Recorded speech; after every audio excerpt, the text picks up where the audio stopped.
autour de lui avant de s'éloigner. Afin de saisir cette occasion d'appeler à l'aide, Bailey a sorti anxieusement un pistolet de détresse. Juste au moment où elle allait tirer, Nia l'a arrêté. Car Nia s'est rendu compte que l'homme ne regardait pas de ce côté de la tour. Et tirer maintenant ne ferait que gaspiller une occasion d'appeler à l'aide. Nia a été surprise de trouver une caravane non loin qui semblait préparer un barbecue. Elle a décidé d'attendre qu'il fasse nuit avant de tirer la fusée de détresse, afin qu'elles aient plus de chances d'être vues. Alors les deux ont attendu au sommet de la tour jusqu'à la tombée de la nuit. Et Bailey a sorti son pistolet de détresse et s'est préparée à tirer. Mais quand elle a appuyé sur la gâchette, le pistolet de détresse a mal fonctionné et n'a pas tiré. Les hommes étaient sur le point d'entrer dans la caravane.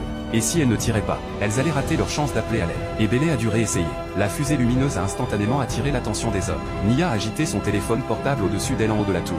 Et les deux hommes au sol ont vraiment remarqué le signal de détresse lancé du sommet de la tour.